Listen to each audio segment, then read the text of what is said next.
e ficar em comunidade. Vamos começar cantando? Vamos ficar de pé?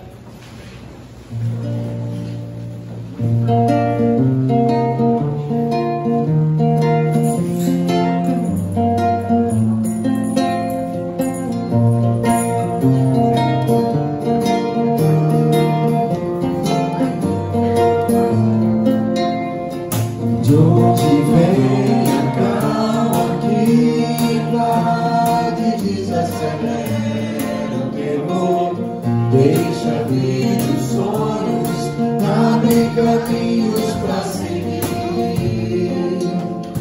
Se é tão longe, não precisa pressa, o vento é quem leva, e uma voz que soa dentro do peito diz que o amor lança fora o medo, me refaz, sempre faz sonhar de novo. Minha paixão é mais segredo, invadiu meus dias mais sombrios, fez morar em mim o amor.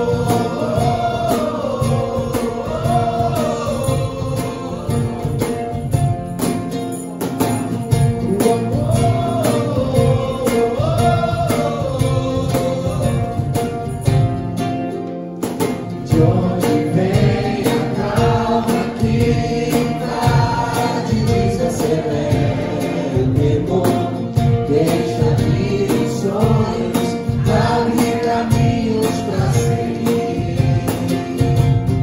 Se é tão longe, não precisa pressa, o vento é quem leva, e uma voz que soa dentro do peito diz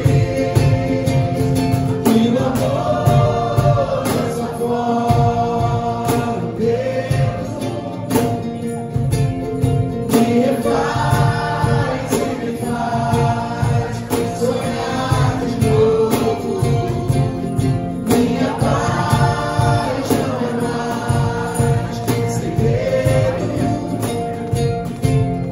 invadiu meus dias mais sombrios, fez morar em mim o amor.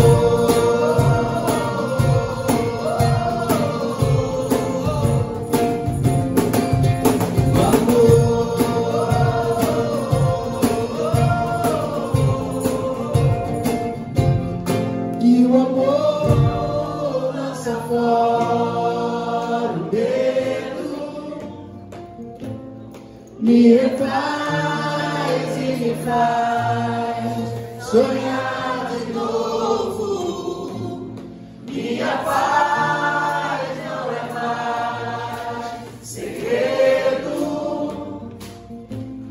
invadiu meus dias mais sombrios, fez morar em mim o amor.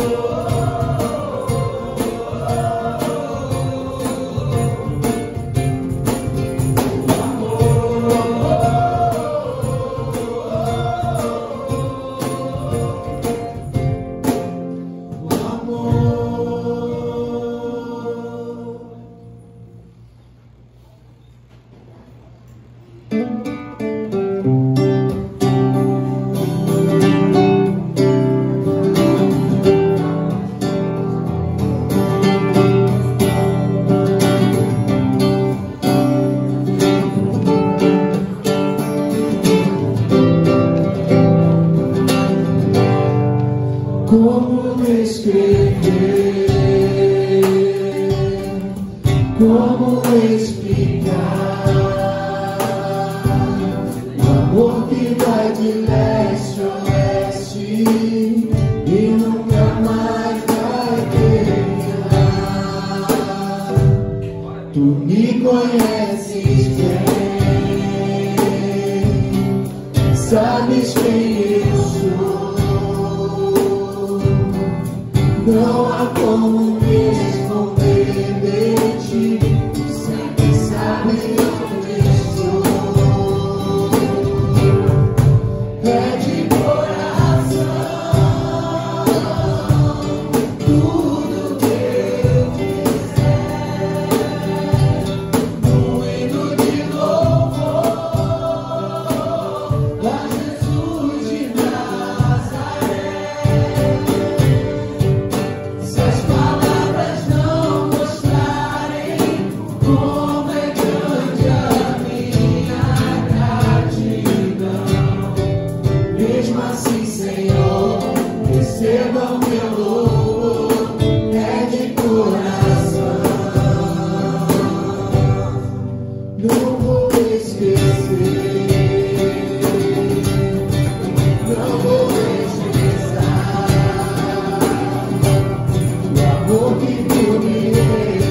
Podemos nos sentar. Vamos fazer uma leitura de uma poesia de Dom Pedro Casadaglia. Dá-nos, Senhor, aquela paz inquieta que denuncia a paz dos cemitérios e a paz dos lucros fartos.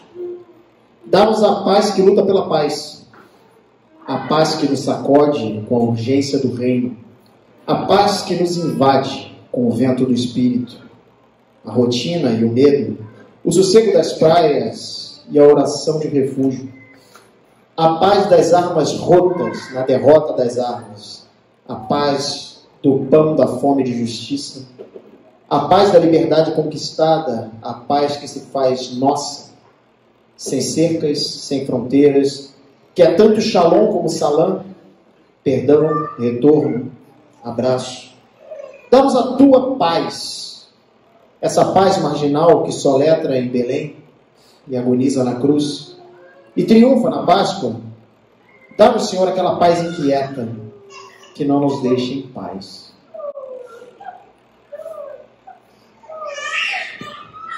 Elias, por favor, vamos fazer aqui a nossa oração comunitária.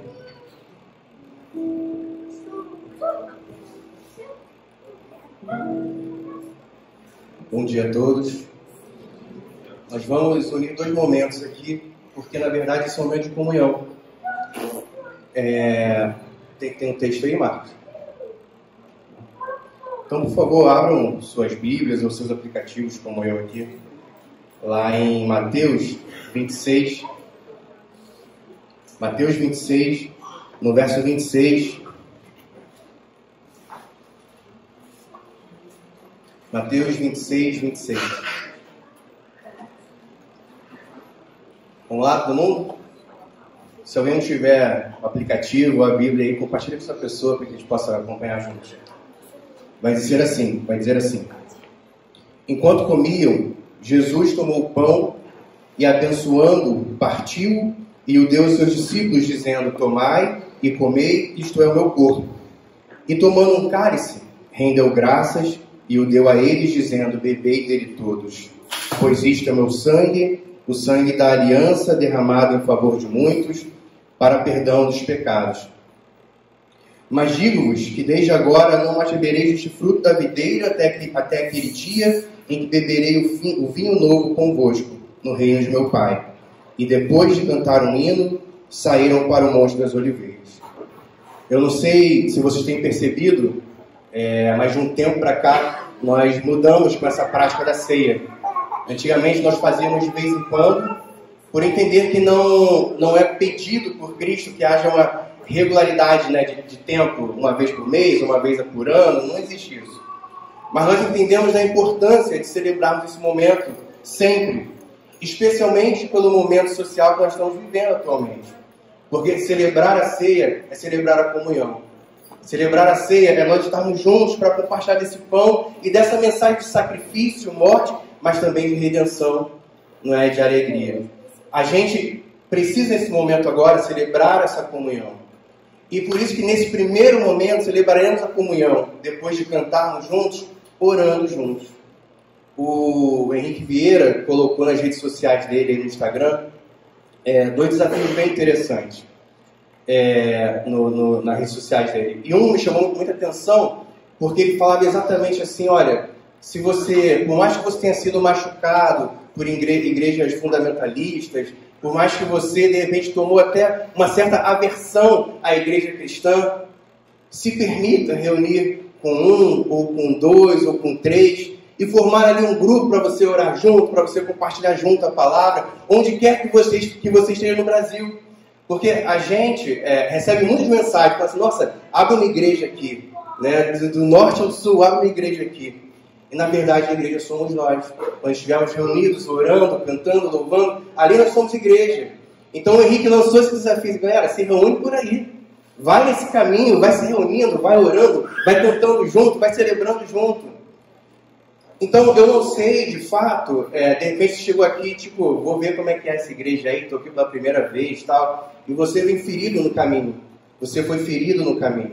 Mas eu quero te convidar nessa manhã a começar nesse primeiro momento aqui, você se permitindo, se abrindo para, apesar de repente não estar ferindo, orar com a pessoa que está próxima a você, orar com a pessoa que está ao seu lado, com quem você escolher aqui para orar. É logicamente que se você entender que esse não é o seu momento, que você prefere orar sozinho, isso também é digno de todo respeito. Mas se você puder orar com uma pessoa que está aí próxima a você, isso seria muito bom.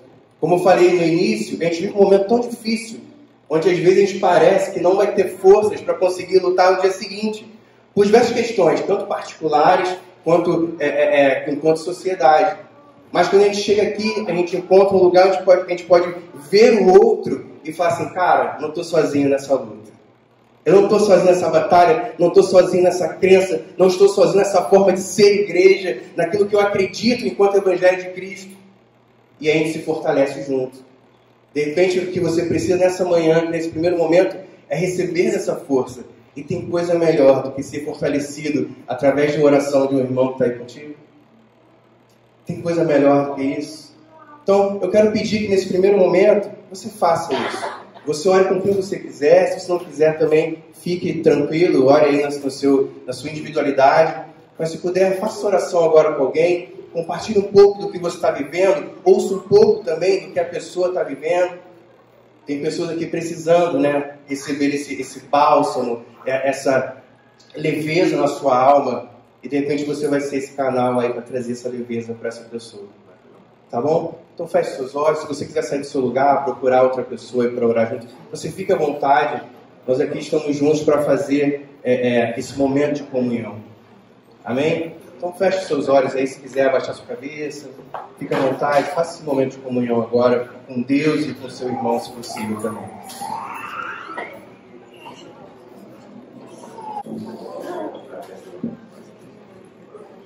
Senhor, nós queremos te agradecer por essa manhã, Deus Pai, Deus Mãe da nossa vida, porque apesar de tudo, nós temos sido fortalecidos por esse teu amor. Nós queremos agora entregar nas tuas mãos a nossa família, os nossos familiares, onde quer que eles estejam agora, vai ao encontro de cada um deles, aqueles que se tornaram a nossa família ao longo da caminhada também, nossos amigos, vai também de encontro a cada um deles. O Senhor é aquele que sonda e conhece os nossos corações, o Senhor sabe o que se passa aqui dentro, e tantas vezes, por mais que externamente expressemos um sorriso, tantas vezes nosso coração se encontra tão angustiado, tão pesaroso, e nós clamamos agora então por essa tua paz que venha nos inundar. Nós clamamos agora então por esse teu amor que venha a nos abraçar, para que nós possamos de fato sermos fortalecidos por ti, por esse teu cuidado, por esse teu abraço que é tão maravilhoso. Mesmo em tempos tão difíceis, onde cada um que sabe da sua dificuldade que tem vivido, nós sabemos que o Senhor é a nossa fonte de paz, nossa fonte de amor, nossa fonte de alegria. Nós podemos, de fato, sim, nos alegrar em Ti, ainda que nos falte tudo. Nos abençoe para que nós possamos, para que nós venhamos a ser um canal sobre essa sociedade de transformação, de revelação desse teu evangelho também de amor, que passa por aquele que está oprimido e realmente apregoa a libertação daquele cárcere ali, por aquele que se encontra oprimido por um sistema religioso que é sim opressor muitas vezes. Que nós sejamos esse canal de chegar lá e falar assim, olha, Jesus não é isso. Então nos ajude a sermos essa boca profética de fato nesse tempo, assim como foram todos os profetas e até mesmo Jesus. Precisamos da tua força, do teu ânimo, da tua alegria, porque nós sabemos que, acima de tudo, o que prevalece é que o Senhor está em nós e nós estamos em Ti. Então, nos abençoe a cada um de nós que aqui estamos. Abençoe a cada um que está ouvindo esse culto aqui no YouTube e por onde for, que essa pessoa agora se sinta envolvida pelo teu amor também, meu Deus. Que ela seja fortalecida, que ela entenda agora que ela não está sozinha, Senhor. Nós oramos assim, em nome de Jesus. Amém. Amém. E partindo então para esse segundo momento da comunhão, a gente vai celebrar a ceia. E aqui na Igreja do Caminho a gente tem algo que é tão interessante, porque a gente entende que o convite de Jesus, ele não era específico para uma pessoa ou para outra pessoa. Ele é um convite aberto para todos. Então não importa se você chegou aqui pela primeira vez hoje, se você quiser participar da ceia, você é convidado a participar. Não importa se você, de repente, tem até mesmo outra crença. Isso não tem o menor problema. Você é convidado para participar da ceia nesse momento. Porque esse é o momento de comunhão. Então é muito lindo quando a gente vê as pessoas vindo em família, em amigos, né? Porque esse é o momento de comunhão. Por mais que a gente lembre do sacrifício de Cristo, nós também lembramos da alegria que é viver em comunhão por causa do sacrifício de Cristo. Então a gente se alegra, a gente pode vir rindo, a gente pode vir celebrando por isso, porque nós estamos em Cristo Jesus e isso nos faz ser pessoas compreensíveis desse amor e alegres de uma alegria que está aqui dentro, que transborda na nossa alma. Então, se você quiser, logicamente o convite é a todos, mas somente se você quiser, sai do seu lugar e venha participar da ceia do Senhor. Eu quero convidar 4 pessoas para vir ajudar aqui. Rodrigo, Marcelo e Fabiano, vem aqui, por favor. E a Jamile também. Vem aqui ajudar.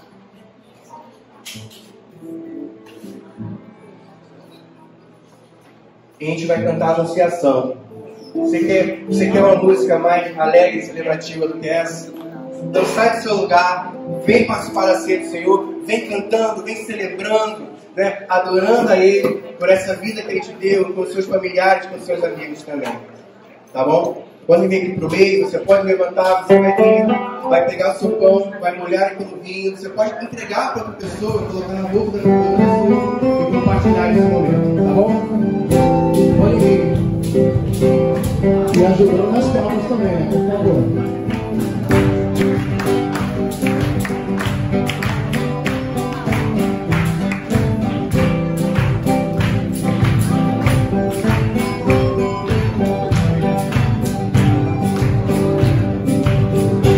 Uma leve das paixões que vem de dentro, eu venho chegando a lembrar do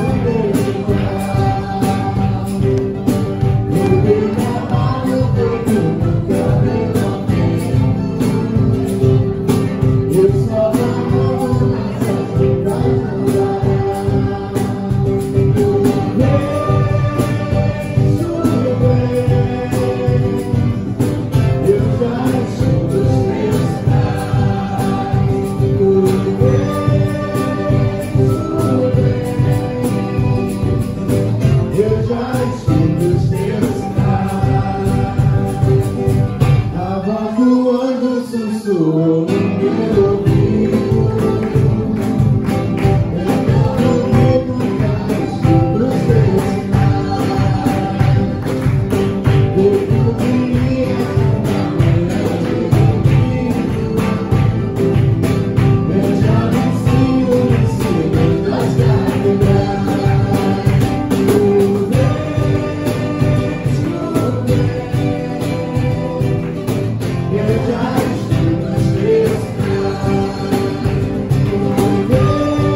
e descubro o que tenho de melhor a oferecer.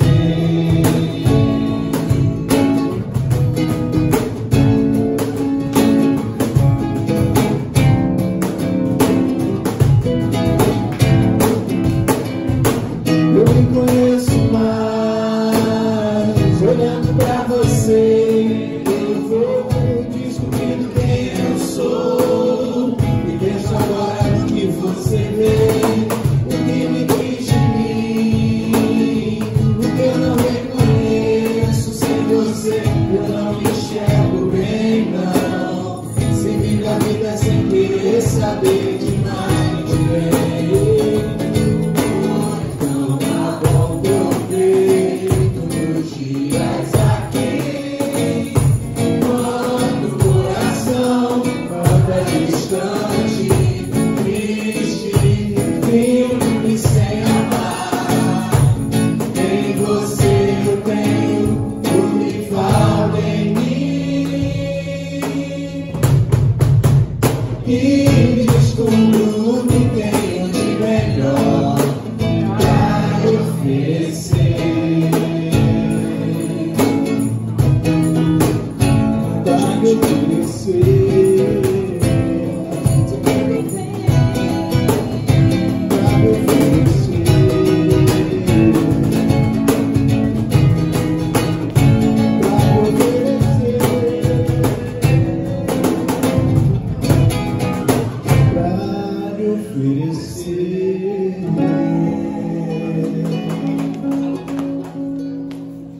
Eu vou até anunciar que hoje a gente tem um privilégio. Caralho, peraí, gente. Há quanto tempo a gente não vê, mas poxa, Gideon, por que você não prega? Chegou o dia, gente. Tô até arrependido agora. Jesus. Vamos orar mais uma vez, pedir a Deus. Pode ser sempre. Deus, nós te agradecemos pelo teu amor, pelas tuas misericórdias, pela tua compaixão. Te peço que o teu Santo Espírito revele a tua vontade, fale aos nossos corações aquilo que o Senhor quer falar para nós. Te peço por cada pessoa aqui presente, o Senhor sabe as motivações, aquilo que trouxe cada pessoa aqui. Que o Senhor possa confortar, que o Senhor possa alegrar. Que o Senhor faça aquilo que o Senhor quiser em nosso nome. É isso que eu te peço em nome de Jesus. Amém. Eu estou com essa incumbência aqui de falar, e eu fujo muito disso, mas hoje eu vim. E antes de falar, eu sempre faço um acordo com o pessoal, porque eu imagino que é muito difícil falar sobre Deus ou falar sobre a Bíblia, interpretar a Bíblia. Ao mesmo tempo, tem uma simplicidade nisso. É meio paradoxal mesmo. Mas quem fala aqui sempre fala do seu lugar, não fala de nenhum outro lugar. E é por isso que eu gosto de fazer um acordo, para preservar a nossa individualidade, a nossa liberdade, preservar a experiência de vida de cada um, preservar também a coragem para falar a partir do meu lugar, daquilo que eu pesquisei e da minha relação com Jesus. Os princípios batistas falam que a Bíblia a gente deve estudar com pesquisa e oração. Então não tem só oração, também não tem só pesquisa. É preciso estudar, mas é preciso orar e se colocar diante de Deus. E aí o meu primeiro ponto é que minha fala representa apenas o meu ponto de vista. Leonardo Boff diz que todo ponto de vista é a vista de um ponto. E por que eu falo isso? Porque Deus não me disse nada, não mandou eu falar nada para vocês, não fez nenhuma carta, nem escreveu os ideias, vai lá e fala isso para eles. Isso não aconteceu. Entendeu? Deus não mandou eu falar nada aqui para vocês. Eu vou falar a partir do meu lugar, da minha relação com esse Cristo. O segundo ponto é que o que a gente vai conversar aqui não esgota o assunto. Ele é só um recorte sobre aquilo que a gente vai conversar. E a gente pode falar de diversas formas, de diversas maneiras, sobre o mesmo assunto. O terceiro é que eu tenho como ponto de partida o conhecimento que é produzido dentro da experiência cristã, a sua tradição e as suas teologias. A Bíblia não tem uma só teologia, tem várias teologias. E a igreja também tem várias teologias. A gente fala sempre de muitos lugares. Por exemplo, a gente fala muito aqui a partir da teologia da libertação. É só uma teologia, não dá conta de Deus. Mas é um recorte. E eu acho honesto quando a gente diz de onde a gente fala. Entende? Na maioria das vezes você vai ver alguém falando aqui que vai abrir a palavra do Senhor para falar o que Deus quer falar para vocês. Infelizmente eu tenho para dizer para vocês que eu vou abrir a palavra de Deus para falar o que eu quero para vocês. E aí depois vocês veem o que fazem com isso. Então não é dogma, não é doutrina, absolutamente.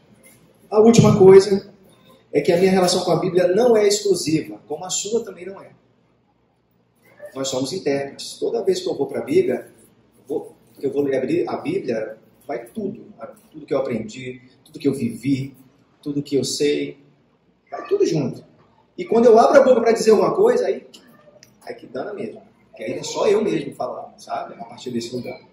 Então eu faço esse acordo para a gente ir se acostumando com a ideia de que quem fala sempre a partir de um lugar específico.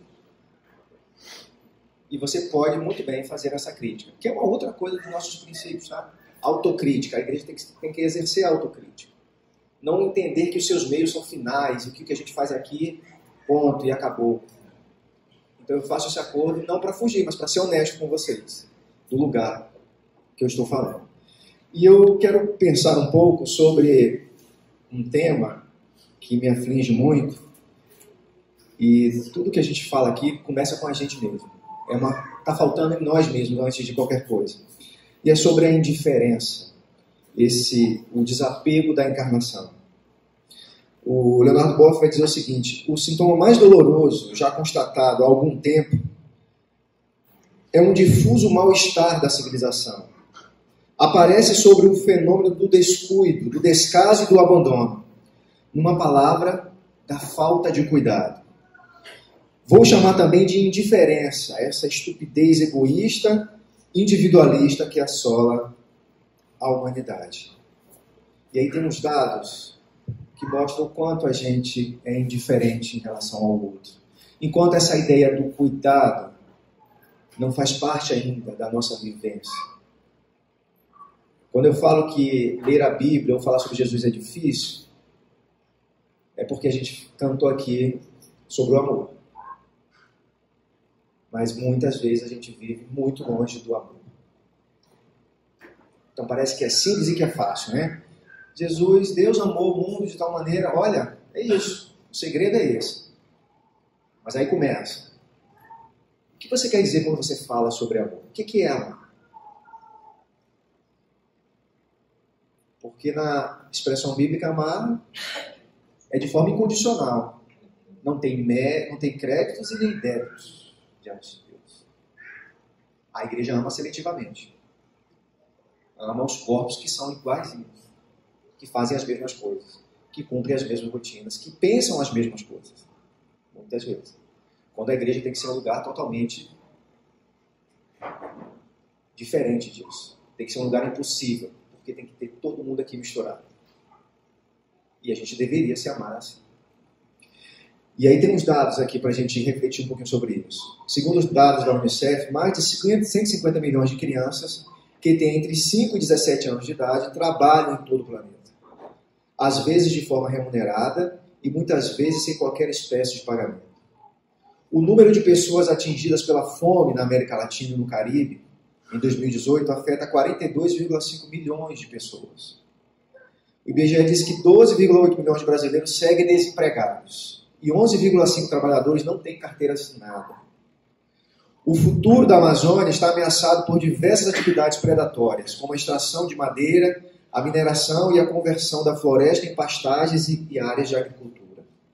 Há um descuido e um abandono dos sonhos de generosidade, agravados pela hegemonia do neoliberalismo, com o individualismo e a exaltação da propriedade privada que comporta. Menospreza-se a tradição da solidariedade. Faz-se pouco dos ideais de liberdade e de dignidade para todos os seres humanos. Há uma indiferença pela vida dos mais pobres, dos que sofrem e das minorias. Mas todo domingo a gente se reúne em alguma igreja para falar de graça e do amor de Deus. Mas todo domingo eu vou na igreja achando que a igreja é um shopping center ou um supermercado.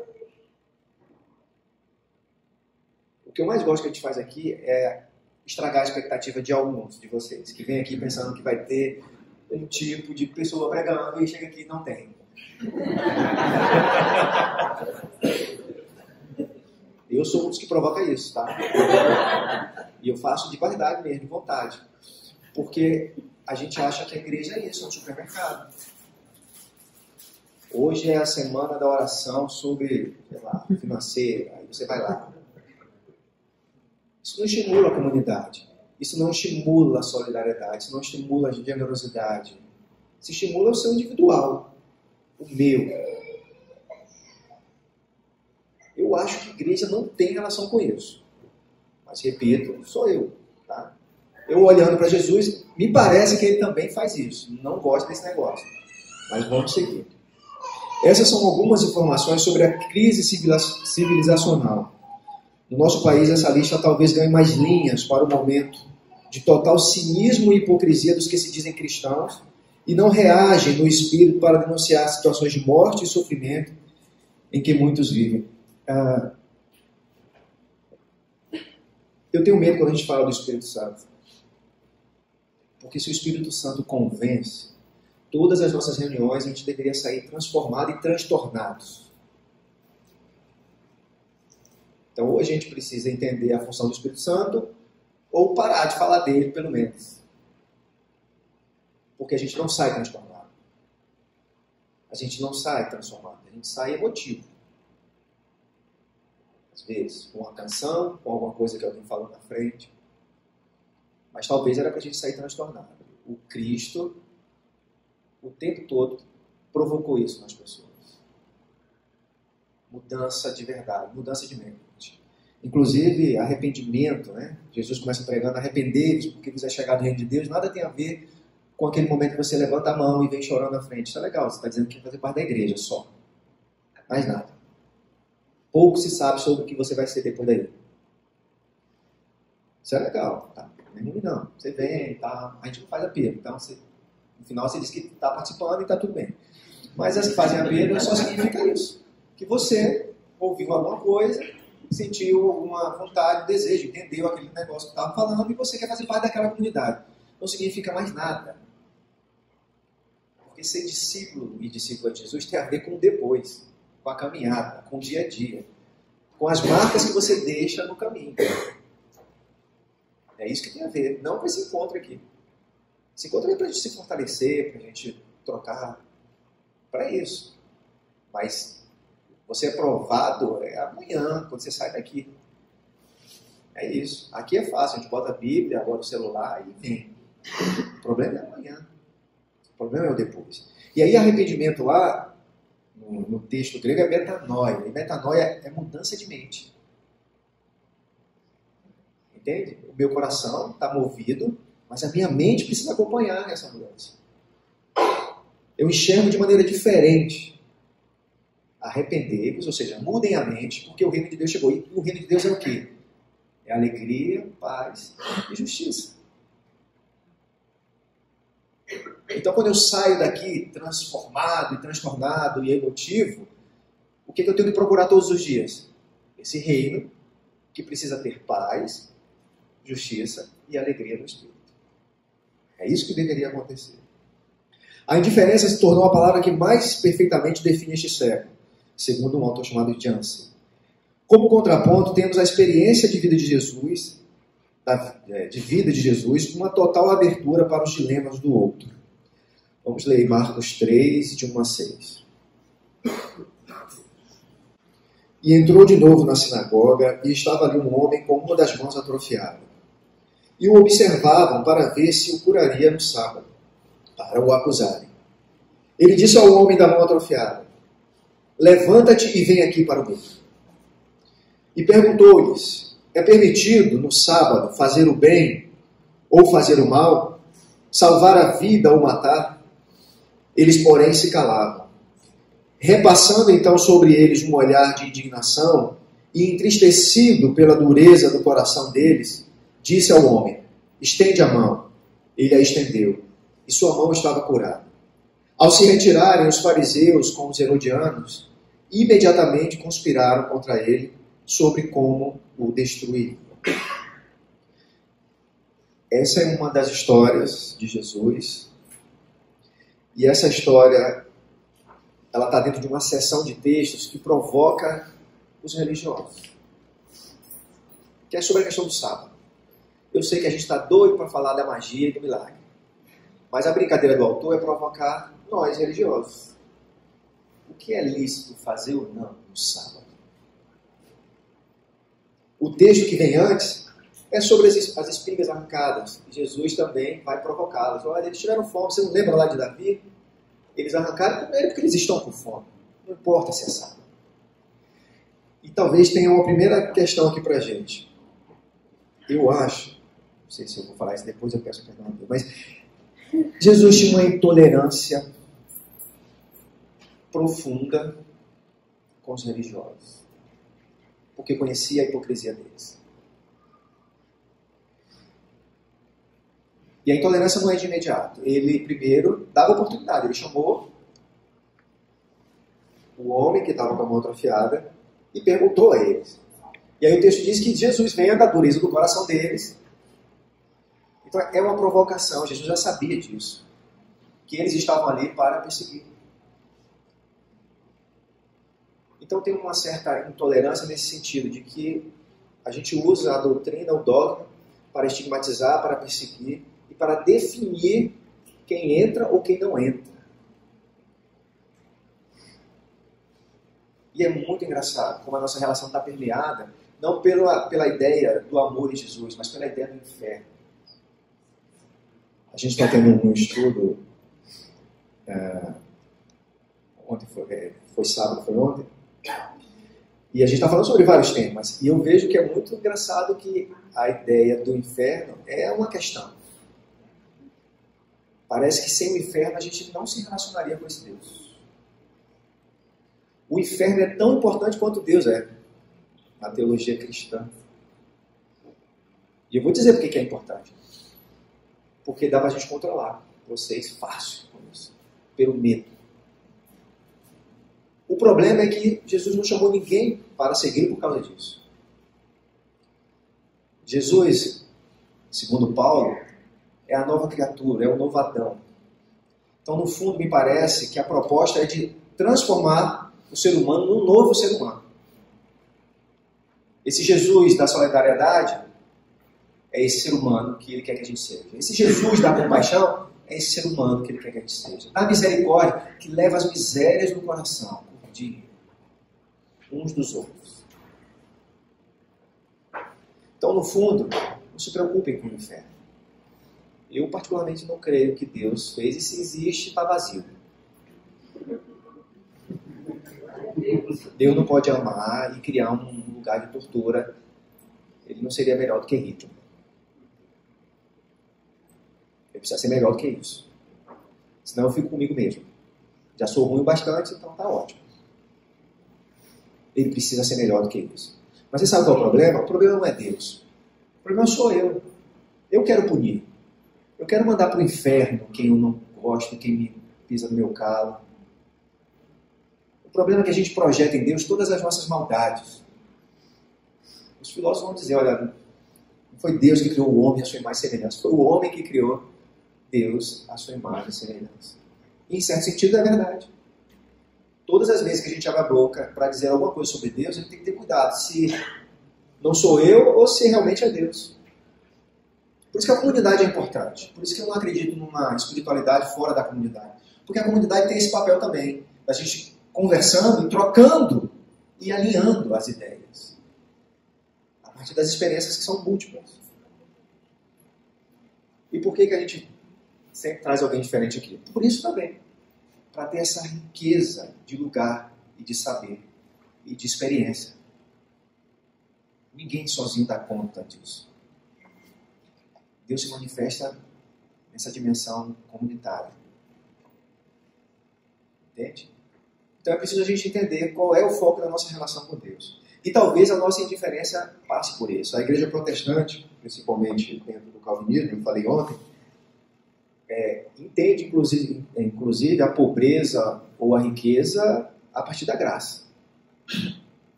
Calvino disse isso. Os escolhidos vivem bem porque têm graça diante de Deus, e os pobres são pobres porque estão longe da graça de Deus. Então a gente tem essa coisa dentro da gente, de punir. E aí se relacionar em amor não dá, porque se relacionar em amor eu vou ter que aceitar e conviver com quem eu não quero. Ontem a gente falando sobre igreja, uma das definições é essa do Henry Nouwen. É um lugar onde você vai conviver, tem que viver com quem você não quer viver. Isso tem que ser a igreja. Não pode ser um lugar onde todo mundo é igualzinho. Que diferença tem isso? Se eu amar apenas aquelas pessoas que eu gosto, qual a diferença? Jesus no Sermão do Monte vai dizer o quê? Que a nossa justiça precisa exceder a justiça dos homens. Que você tem que orar pelo seu inimigo, amar o seu inimigo. Então, não é por isso que não é fácil. O Evangelho não é tão simples assim. O texto fala sobre a profunda misericórdia que não permite que Jesus ande impunemente diante das mazelas da humanidade. Ao mesmo tempo que denuncia a hipocrisia e maldade dos religiosos pelo zelo de suas tradições em detrimento da vida. É engraçado como a gente tem afirmações do século XV e XVI que foram sacralizadas e transformadas em dogmas em palavra de Deus. E isso tudo, sabe por quê? Porque a gente pouco quer saber de onde vem o que a gente fala.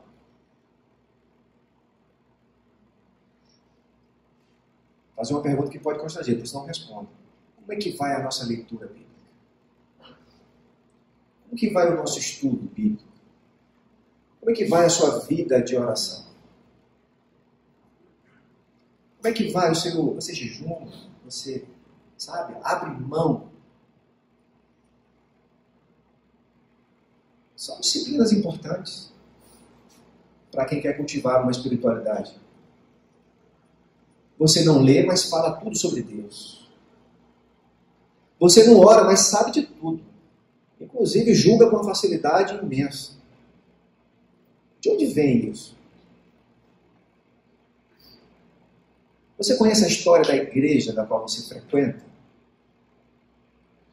Você conhece a história da tradição da sua igreja para ver se você concorda? O que você veio fazer aqui hoje? O que você veio procurar aqui?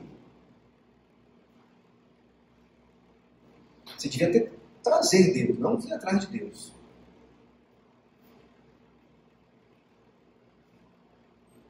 Mas a gente é ótimo no Facebook, no Instagram. Nossa teologia é profunda. Não passa da segunda-feira, mas é profunda. Você sabe qual é a teologia da igreja que você frequenta? Qual é o discurso religioso? Alguns talvez saibam. Então, talvez não. Deixa eu fazer uma pergunta. Entende? Deus se manifesta a partir da gente, do que a gente fala, do que a gente vive. É importante saber de onde vêm as coisas. Por que você acredita no que acredita? Por que você se escandaliza com tão pouco? E por que você não se escandaliza com aquilo que deveria causar escândalo? Então a gente está brincando de seguir a Cristo. Porque a gente é indiferente à vida do outro o tempo inteiro. Porque o importante é o meu emprego que eu quero garantir, o meu cargo que eu quero assumir, os bens que eu quero adquirir. E a gente não somos brincantes aqui. Está todo mundo brincando de dizer que é seguidor de Jesus. Porque ser seguidor de Jesus é um negócio terrível. Eu também não sou não, tá? Estou no meio. Não pensa que eu estou falando aqui, não. e estou melhor do que vocês. Não, estou tão ruim quanto vocês. Mas tem uma coisa muito legal disso tudo. É que Jesus, mesmo sabendo de tudo, ele quer habitar nesse lugar. Ele quer habitar nesse lugar. Ele quer transformar pessoas assim. Que se reconhecem assim. Porque quem não se reconhece assim, não vai acontecer absolutamente nada. Precisamos entender essas coisas, são fundamentais. Preciso conhecer o texto. Preciso entender as etapas do texto. Entender que Deus no Antigo Testamento já foi muito perverso na visão deles. Mas o Deus de Jesus se contrapõe a todo o resto. O Deus de Paulo é problemático, tem que separar. Mas dá para levar. Mas fica com os evangelhos. Qualquer dúvida, volta para os evangelhos. Ninguém aqui foi chamado para ser seguidor de Paulo. Foi chamado para ser seguidor de Jesus. Então Paulo falou, tudo bem, tem muita coisa legal, mas tem um troço aí que a gente vai ter que contextualizar e deixar passar. Entendeu? Pedir misericórdia, antes de encontrar com ele, a gente cobra tudo dele. Cara, você falou isso. Falou pra mulher ficar calada. Que negócio foi esse, cara, que você fez? Aí a gente questiona, Jesus nunca fez isso. Jesus revelou a melhor parte para as mulheres, que foi a revelação da ressurreição. Quem primeiro vê Jesus ressurreto é uma mulher. E Paulo não aprendeu. Por isso que eu falo. E vou dizer mais, tá? Jesus morre sozinho. Mas quem acompanha ele de longe? Falem. Cadê os homens? Onde estão os homens? Fugiram. E por que a igreja é tão machista? Por que eu sou tão machista? Porque eu quero proteger o meu lugar, eu quero poder. É isso. Vocês precisam conhecer isso. Vou dar só mais um exemplo, para você continuar aqui, senão eu fujo aqui e vou falar um monte de coisa que não tem nada a ver. No texto da ressurreição, as mulheres chegam lá e tem um anjo lá. E o anjo fala assim: o que vocês vieram fazer aqui? Vieram procurar Jesus, o mestre? Ele não avisou a vocês, lá naquela última reunião, que ele ressuscitaria? Tudo bem. Aí você pega, olha aqui do lado da Bíblia, tem aqui o texto, né, a referência para você ir lá buscar essa reunião. Aí quando você vai lá nessa reunião, adivinha o que tem lá? Só homens. O texto não fala que tinha mulheres lá, nas últimas instruções. Só tem os 12 discípulos homens. Mas o anjo está dizendo que elas estavam. Está no Evangelho de Lucas essa história. Tá? O anjo diz que elas estavam lá reunidas. Mas o nosso autor bíblico, que é fruto do tempo dele, e da história dele, e da cultura dele, a cultura onde a mulher não conta, ela não entra no texto, como protagonista, como participante. Simples assim. Você gostando ou não, é isso que está aqui. Ou o anjo está mentindo, ou o cara tirou as mulheres mesmo do texto. Aí você decide, quem você acredita. Eu fiquei com o anjo, né? Anjo é um negócio celestial. Os homens mentem pra caramba. Então, melhor os anjos, eu acredito nos anjos. Vou escolher ficar com uma coisa mais, né? Já que está aqui na igreja, eu vou pensar na coisa mais transcendente. E não nessa coisa tão precária. Mas o texto tem disso. E aí, de novo, por isso que eu digo que às vezes é difícil. Esse texto foi escrito quando? Mais de 2.000, quase 3.000 anos o texto está escrito aí. E por que as igrejas, durante tantos séculos, nunca leram esse texto? Nunca perceberam isso? Porque os pais da igreja, que são os primeiros teólogos da igreja, Atanásio, Ambrósio, Orígenes, culto em toda a cultura grega, Agostinho, que toda a bobagem que a gente fala está em Agostinho. O protestantismo fez isso, abraçou de Agostinho tudo aquilo que a igreja católica rejeitou. Você acha que é Bíblia? Estou te falando que é Agostinho. São Tomás de Aquino, olha, tanto, e só homem, né? Perceba. Tanta gente importante. Ninguém olhou, ninguém quis ver o quanto era fundamental isso. Então, ao mesmo tempo que parece fácil, é muito difícil de perceber certas coisas. Voltando aqui no texto. Jesus entra na sinagoga e percebe um homem com uma das mãos atrofiadas. A questão que ressalta não é o que vai acontecer como milagre, mas a disposição em transformar o desespero, a desesperança alheia em paisagem, em algo apático, sem vida. Nada é mais bruto do que habituar-se ao sofrimento alheio. E aí o primeiro ponto que eu quero destacar desse texto, a primeira questão, é o olhar com atenção. Significa viver atento a tudo que me cerca. No texto, Jesus observa o homem que precisa de sua ajuda e as pessoas que estão à espreita para acusá-lo de pecador pela possibilidade de realizar uma cura no sábado.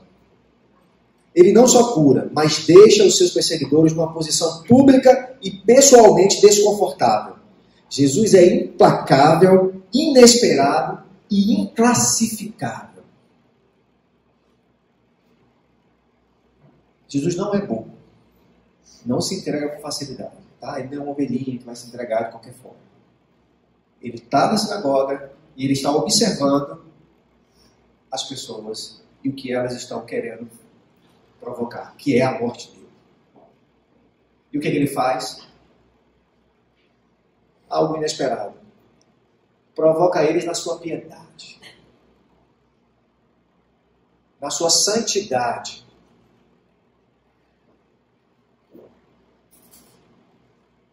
Ele faz uma pergunta. É permitido no sábado fazer o bem ou fazer o mal? Olha só como é isso. Dependendo do que você responder, você se coloca num lugar muito ruim, muito difícil, né? Se você disser que não pode fazer o bem, o que você se torna? Mal. E um judeu piedoso, cumpridor, fariseu das leis, quer se passar por mal? Não. Mas ele também quer abrir mão da sua doutrina? Por isso o silêncio. Olha, parece a gente, hein? A igreja nossa. Né? A gente é assim. O silêncio é perverso. O silêncio é perverso. A igreja se escandaliza com um beijo de 2 homens. Mas não está nem com esses dados que eu falei para você, de criança trabalhando, de fome no mundo, não importa. Não quero nem saber se o governo vai dar comida ou não vai, se vai ter projeto social ou não. Eu só não quero ver isso. Essa é a igreja. Os santos do Senhor, separados. Somos nós muitas vezes, tá? A gente tem os nossos casos também. Fica pensando que aqui é o céu, não. Ontem eu falei que era, mas lá, mas aqui. Mas não é não. Não é não. Tem a minha maldade também aqui. Que precisa ser convertida. E é muito fácil. Quer ver? É quando a gente olha para eles e quer também ver a destruição deles. Quão diferente nós somos nesse sentido. Talvez a gente deva ser como Jesus. Implacável, inesperado e inclassificável. Para isso, precisa ter esse olhar que percebe tudo. Que não está indiferente a nada. Outro constrangimento. Você entrou aqui e falou com a pessoa do seu lado. Você só sentou aí, ponto. Vou esperar o que vai acontecer. A gente consegue ser bom nem com a gente mesmo, imagina com os outros. Eu sei que é chato, às vezes você não quer falar com a pessoa do seu lado, também detestado esse troço. Levanta, fala com o seu irmão. Uma droga. Mas a gente precisa cultivar coisas boas. Ontem eu contei uma experiência do Rubem Alves, muito interessante, que me marcou. Eu estava num congresso e ele estava lá e ele começou a falar em Deus. E aí ele disse que Deus era um bolso. Quando ele falou isso, um monte de cristão, de crente, levantou e foi embora. Eu falei, meu Deus do céu. O Rubem Alves falou que Deus era um bolso. E aí ele falou que nesse bolso ele colocava o quê? A poesia, a arte, só coisas boas. O que ele está dizendo? Ele está cultivando que o que ele pensa de Deus é isso. Mas a gente é tão problemático com metáforas, a gente acha que metáfora é comparação. A gente tem um problema de lidar com isso. A gente acha que ou é verdade ou é mentira. Ele estava simplesmente fazendo uma metáfora. Entende? E aí a gente acha que metáfora é mentira. E ele não estava falando disso. Ele está falando sobre o que você cultiva de Deus. Quem é Deus para você vai ter muito a ver com você. Então, por mais que algumas coisas sejam chatas, às vezes é bom a gente romper com isso, para criar um outro lugar no nosso coração. E isso é o inesperado, muitas vezes. É o inclassificável. Saber como o outro está sem você nunca ter visto, nem conhecê-lo. Jesus, quando foi curar, não pensou. Ele foi e fez. A segunda questão é o desejo de cuidar. Jesus anda pelas vilas com o desejo de promover vida. A vida aqui é a dimensão total do ser humano. Não se trata apenas da alma, mas de tudo que faz parte da humanidade. Bio, antro, sociocultural, político e religioso. O homem agora pode voltar a viver em paz. Não foi uma cura física, mas uma transformação no seio da sociedade. Esse homem que vive à margem agora tem a sua vida ressignificada.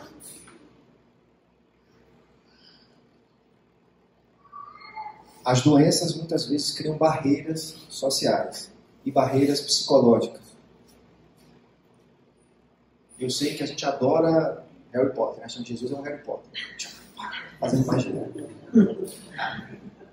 Mas mais do que isso, ele está querendo ensinar a gente a lidar com o outro nas diversas possibilidades de existência do outro.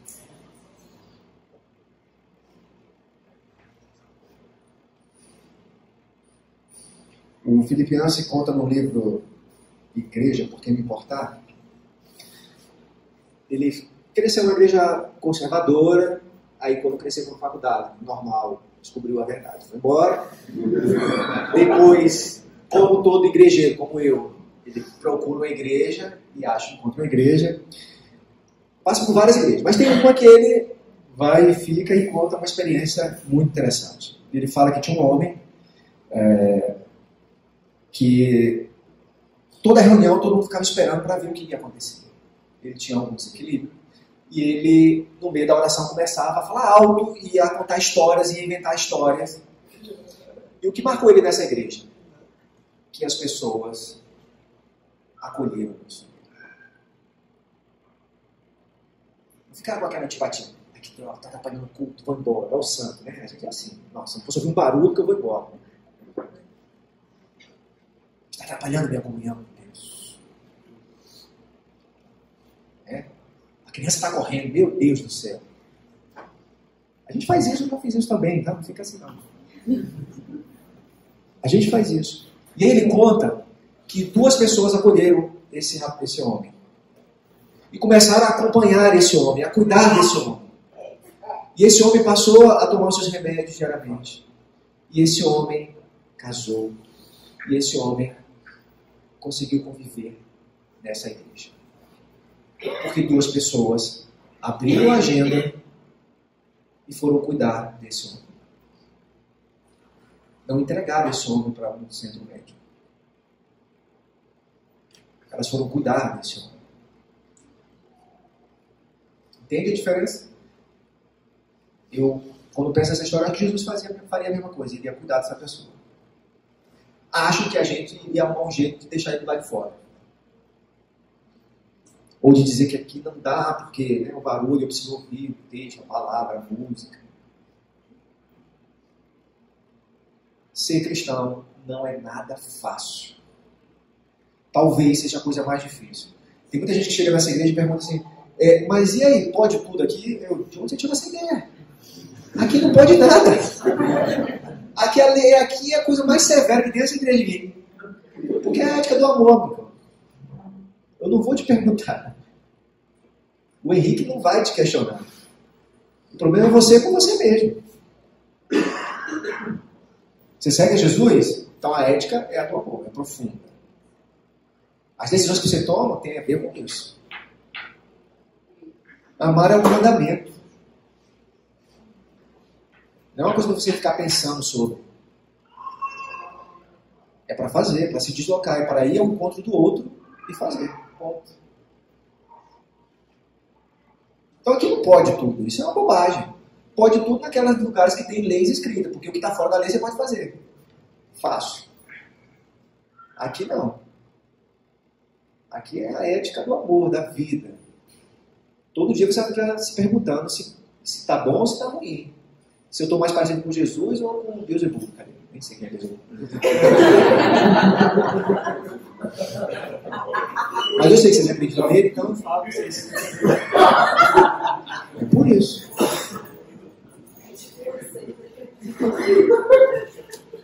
A terceira questão é a denúncia.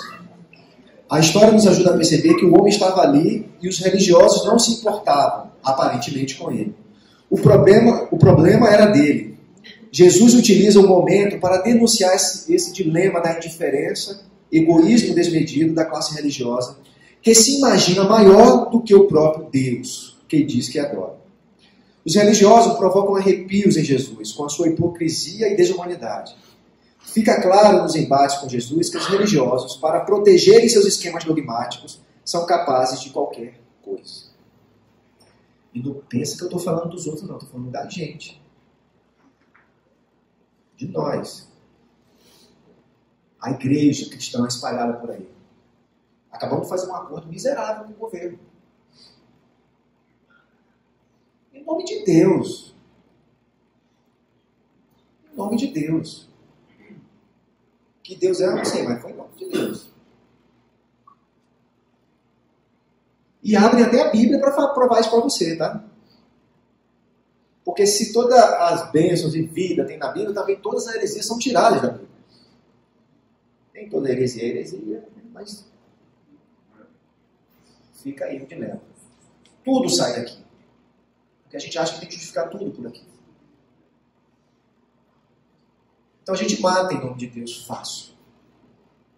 A gente entrega o outro fácil. O Rubem Alves saiu fugido da casa de um amigo na época da ditadura, porque a igreja do Senhor Jesus Cristo entregou ele, que estava na casa do amigo. Ele fugiu para a janela e foi embora para os Estados Unidos. Não sei se foi um bom lugar não, mas deu certo, está vivo. Pô, já morreu, mas sobreviveu. Isso, obrigado. Quem entregou foi a igreja.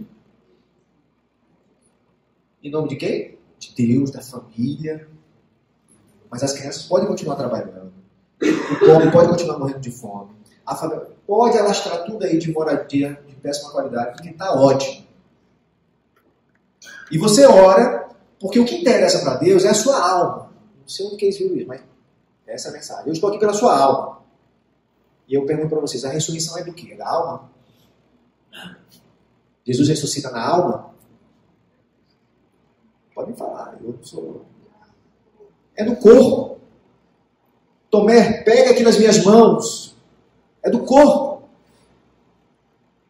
Deus se importa com o ser humano por completo. Sabe por que é legal falar da alma? Porque aí não precisa de transformação social nenhuma.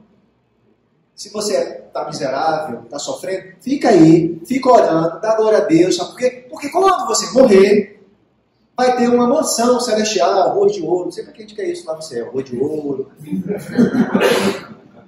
Que céu chato da miséria. Eu quero rua de ouro, mano. Serve para que isso no céu? Rua de ouro. Olha que o Apocalipse está falando disso, tá? Estou brincando porque o texto não tem nada a ver com isso. Entende? O texto é cheio de símbolo. O texto é de um povo que está resistindo contra a opressão do Império Romano. Mas a gente quer o céu de ouro, né? A rua de ouro. O texto fala que é uma cidade, mas a gente acha que é algum outro lugar no universo aí, sei lá onde. É uma cidade que é santa. Começa aqui com a gente apontando. Se consuma com Deus, com Jesus, mas começa com a igreja apontando. Fazendo o mundo ser melhor do que ele é. Então, Jesus não perde a oportunidade de denunciar essa nossa hipocrisia e esse nosso orgulho de achar que a gente consegue dominar e definir Deus. Deus precisa ser maior do que tudo que a gente é capaz de falar sobre ele. Senão ele não é Deus. Entende? Deus não está preso numa igreja, numa denominação, numa religião. Deus é Deus, Senhor de tudo. E Ele fala da forma que Ele quiser, aonde Ele quiser, com quem Ele quiser. Cria a religião que Ele quiser, se Ele quiser. Essa nossa história cristã é a que a gente ouviu, entendeu e gostou. Mas o que impede Jesus de ter se manifestado em outros lugares? De Deus ter se manifestado em outros lugares? Não, porque não pode, vai ter que ser na minha. A exclusividade é minha. A salvação é minha. Tem a ver com o que eu falo e com o que eu acredito, e só. Mesmo sabendo que Jesus não fundou o cristianismo, né? Você sabe disso, né? Ele não fundou coisa alguma. E nem queria. O texto dos evangelhos aponta que Jesus é o Messias de quem? Dos judeus, amigos. Mateus usa quase todo o Antigo Testamento para fazer o quê? Para provar para os judeus. O texto de Mateus começa com uma genealogia para dizer o quê? Que Jesus vem lá de Abraão. A perspectiva deles é esse Cristo, esse Jesus, as pessoas que chamam de Jesus, é esse Messias que eu estou aguardando. Então, o texto só quer falar sobre isso, tá? A gente fez outras coisas dele. Mas o texto é sobre isso. Por isso que começa com a genealogia. Então, parte desse lugar. Depois, a revelação é progressiva e ela vai se expandindo e vai mostrando para a gente que Jesus e Deus é maior do que um lugar. E aí, Paulo é fundamental nesse lugar aí. A última questão é que o texto provoca uma ação concreta. Jesus não é alguém que apenas fala sobre como Deus é misericordioso, compassivo, amoroso. Ele vive essa dinâmica da misericórdia, da compaixão e do amor profundo pela humanidade.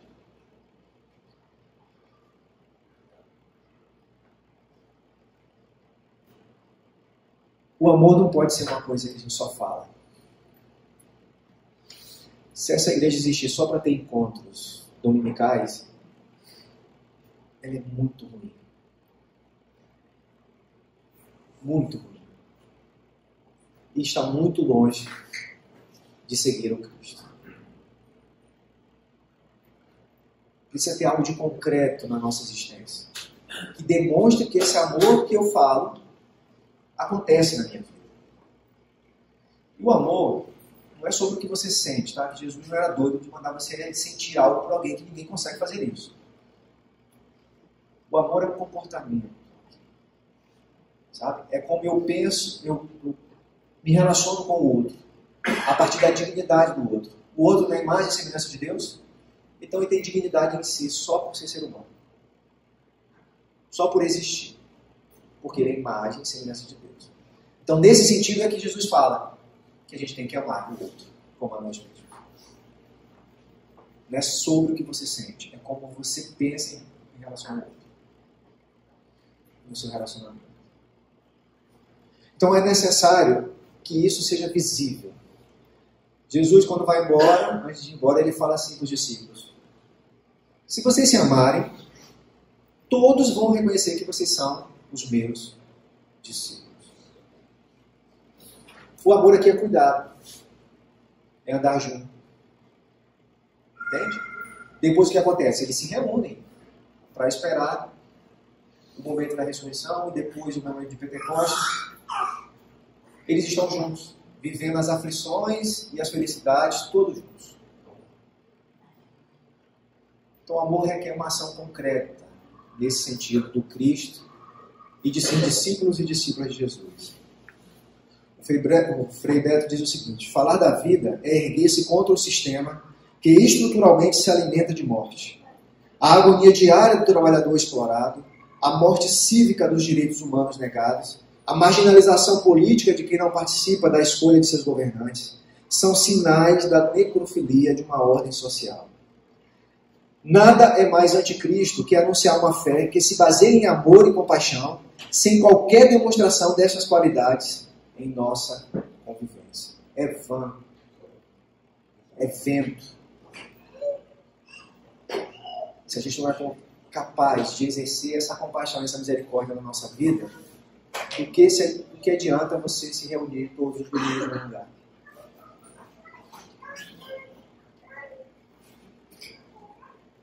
É preciso ser uma outra igreja. Nós estamos vivendo um tempo muito difícil. Muito difícil. E a gente continua preocupado com a nossa individualidade. Com os nossos temas. Com aquilo que dói só em mim. Se não dói em mim, essa é a nossa indiferença. E mascarada de compaixão e de amor e de misericórdia. Mas não é capaz nem de abrir a nossa agenda, de abrir espaço para o outro, para outros dilemas. A gente não tem nem empatia.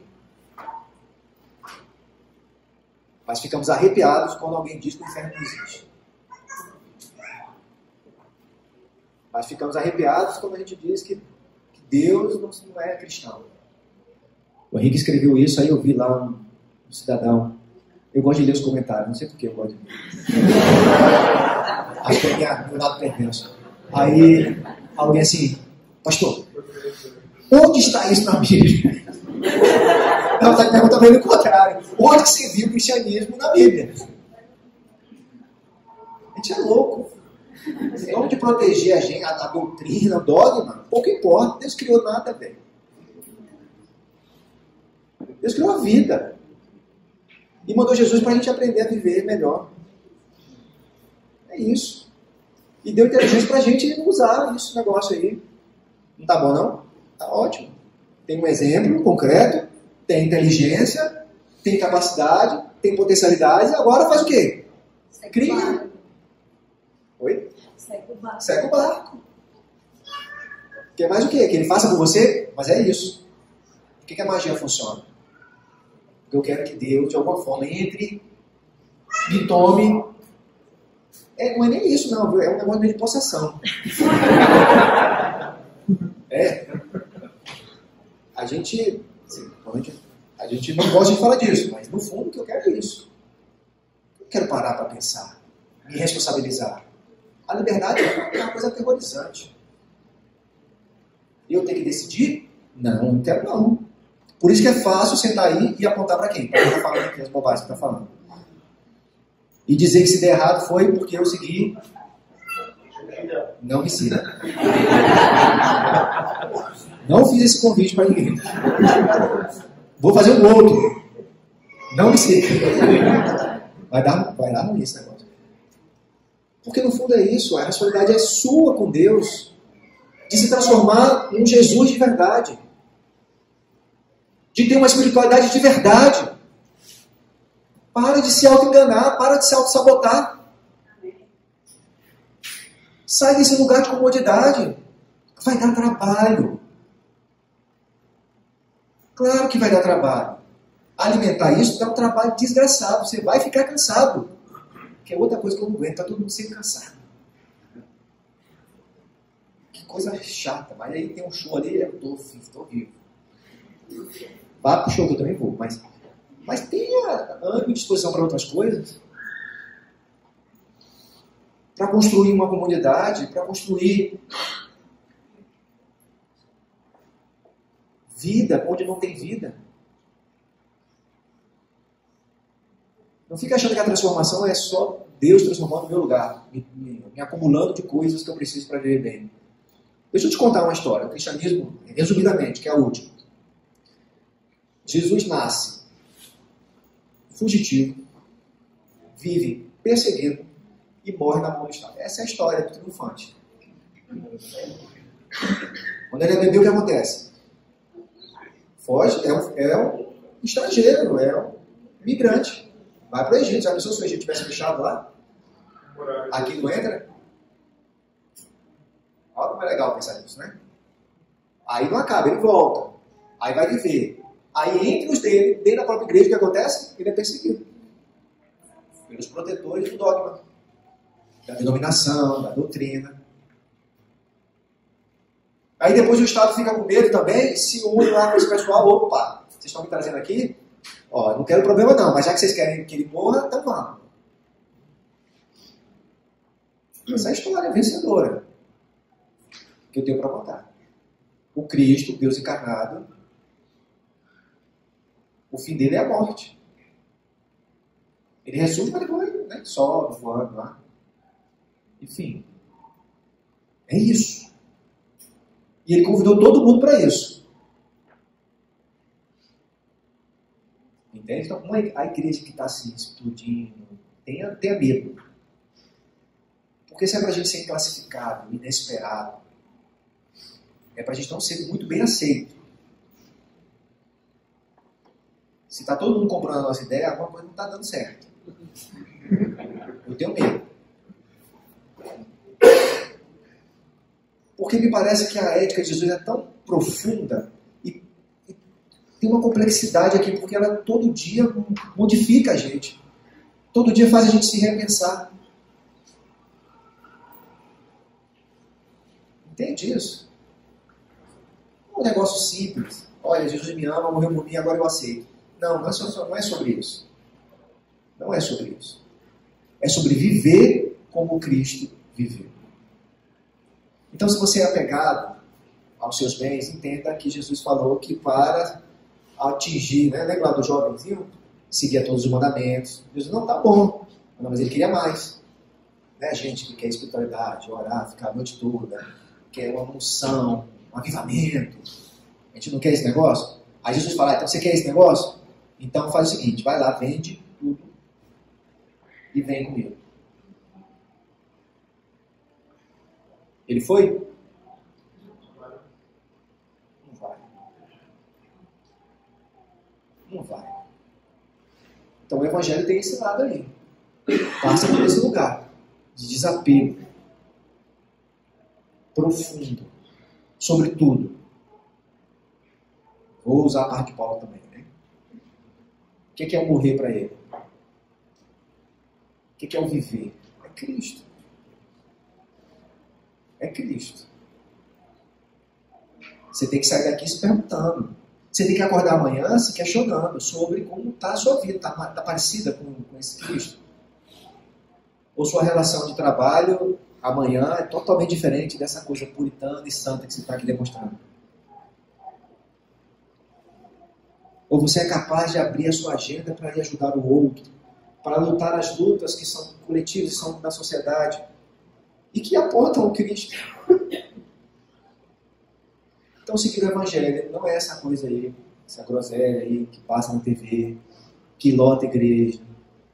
Não é sobre isso, não é sobre o culto. Os profetas acabaram com o culto. É só ler Isaías. Vai lá, lê Isaías. Para que vocês estão fazendo sacrifício? Por que vocês estão fazendo jejum? É preciso praticar e viver aquilo que é bom, aquilo que é agradável ao Senhor.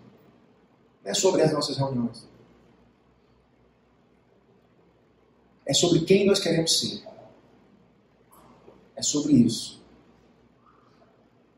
Senão não vai valer a pena tudo que o Cristo fez.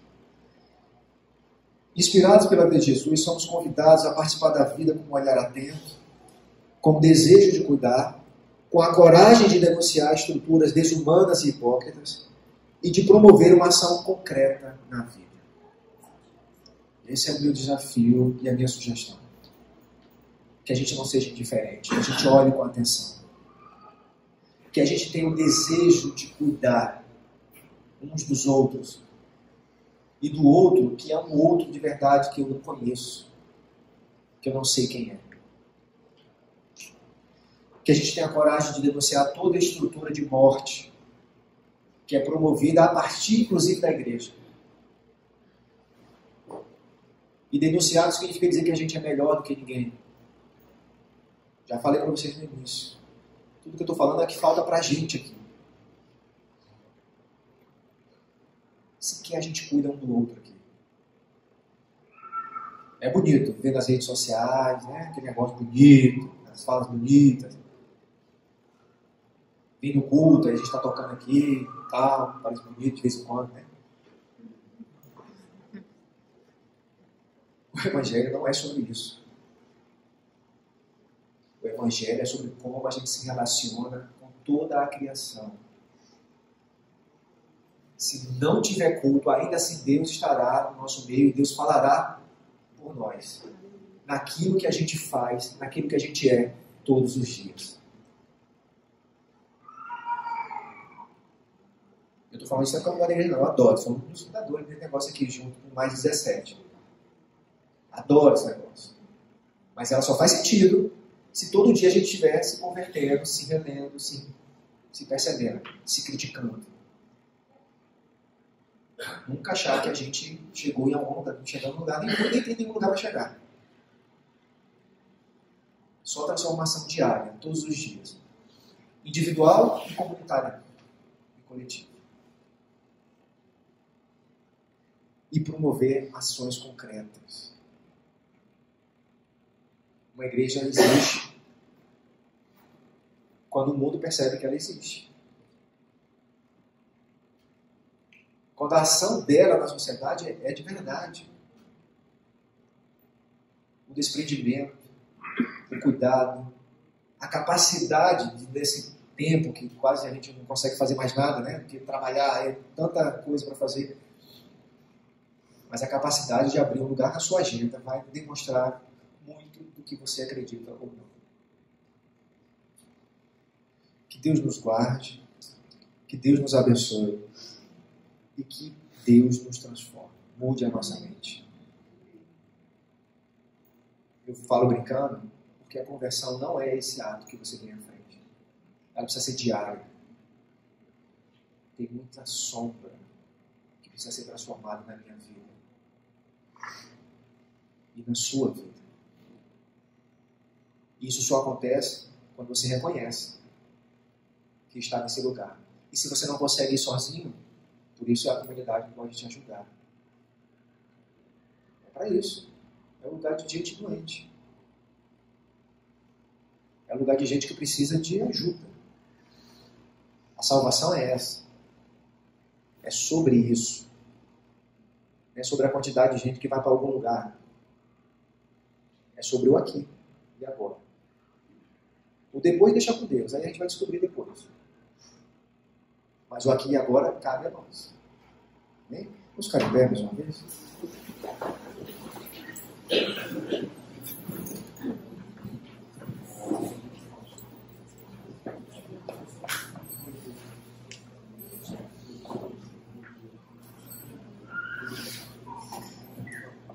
Deus Pai, Deus Mãe, Deus que nutre, Deus que amamenta, El Shaddai. Eu venho à sua presença, em nome de Jesus, para agradecer pela mensagem de hoje, pela importância que isso tem para mim, pela importância que tem para a comunidade. Eu agradeço, Senhor, que nos faz refletir, que nos faz pensar, que nos transtorna e que nos impulsiona a sair daqui e fazer alguma coisa no mundo de diferente do que a gente tem feito. Eu te peço força, Senhor, e de verdade, ânimo e força de vontade para a gente conseguir fazer isso, porque com os tempos difíceis a gente tende a desanimar. E o que eu entendo é que a gente combate desânimo com um trabalho no qual a gente tem desejo, e um trabalho que a gente consegue se identificar e fazer de uma forma que ele retorne para a gente como isso, como combate ao desânimo, como combate à depressão, como combate àquilo que nos bota para baixo. Então, trabalhar no reino deve ser essa solução, deve ser essa fórmula, deve ser essa medicina que nos ajuda a viver no dia a dia, viver nessa sociedade, cada passo, enfim, e enfrentar o que está acontecendo agora. Então, que a sua presença seja isso, seja essa medicina, e que o nosso trabalho possa se reverter nessa medicina. Nosso trabalho aqui, nosso trabalho no seu reino, nosso trabalho na comunidade, no mundo, com os nossos amigos, a partir do que a gente entende que é a mensagem de Jesus, a ética do amor, a ética do cristianismo. Eu te peço essa força, essa presença constante na nossa vida, esse ânimo, né? Esse impulso ao trabalho em comunidade, ao trabalho pelo reino, em prol do reino. Esse é o meu pedido hoje e eu agradeço em nome de Jesus. Amém. Vamos cantar aí, né?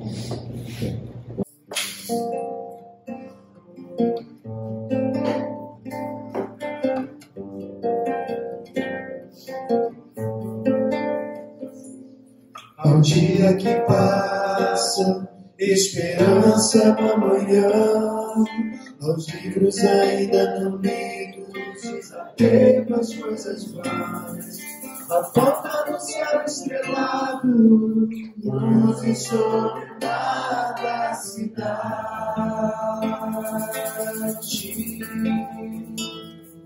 Ao coração apertado, alívio na eternidade.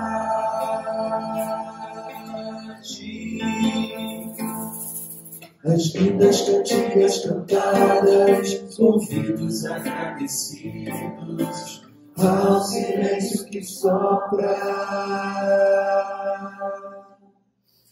vendo com som de riso,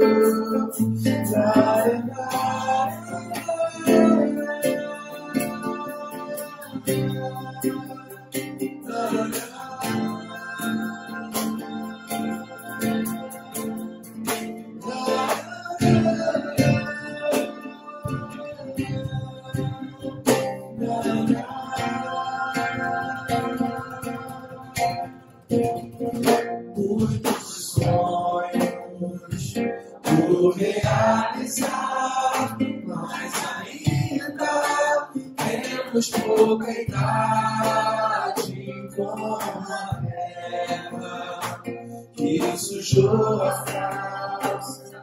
Vivemos sem vaidade.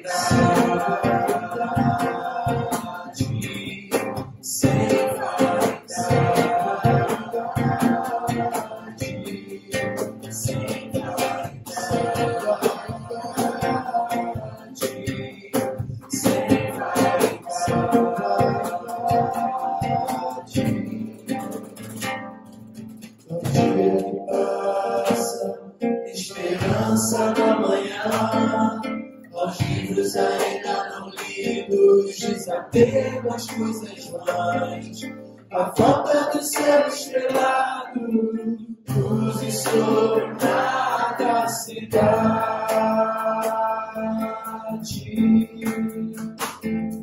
Ao coração apertado, alívio na eternidade.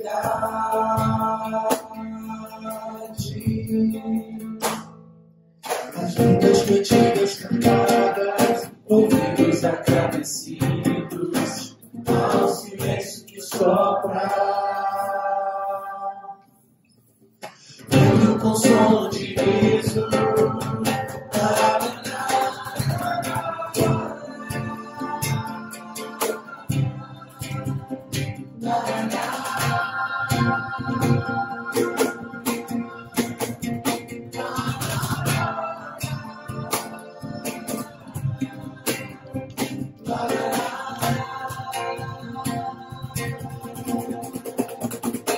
muitos sonhos por realizar, mas ainda temos pouca idade, como a terra que sujou a casa.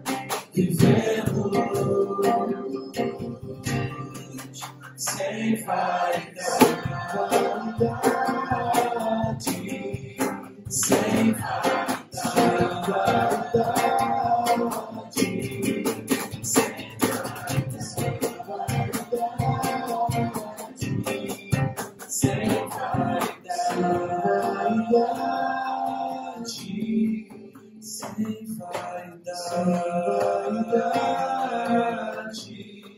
Sem vaidade.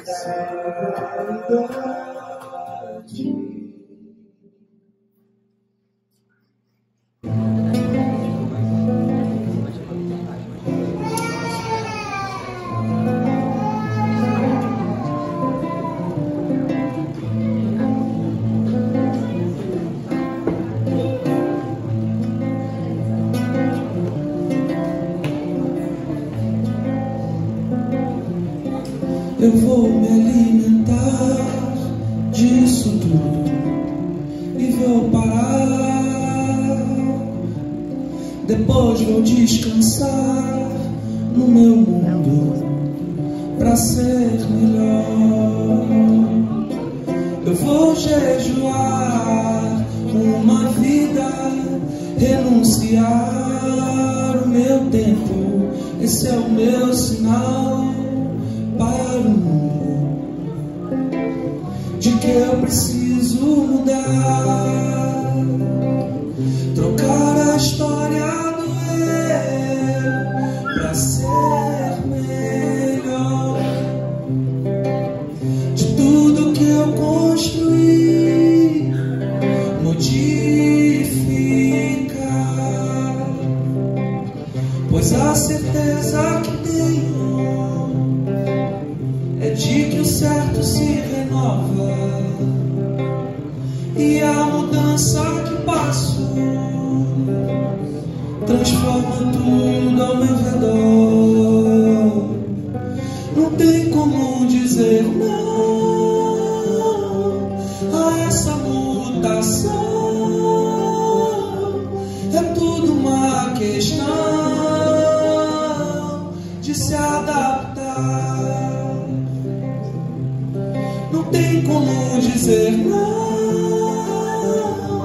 a essa convocação. É tudo uma questão de luz.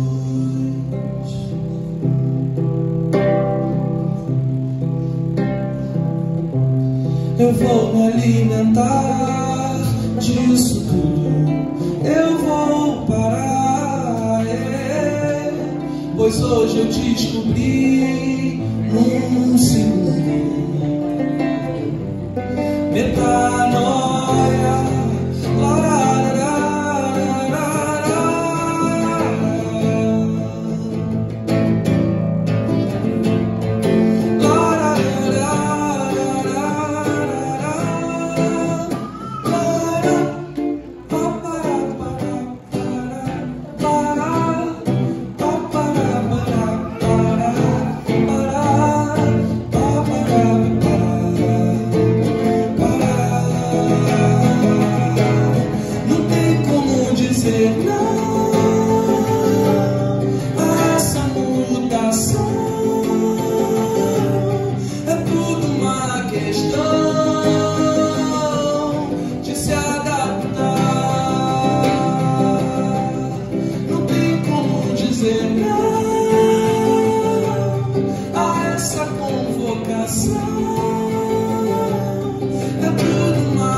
Pois a certeza que tenho é de que o certo se renova, e a mudança que passo tudo ao meu redor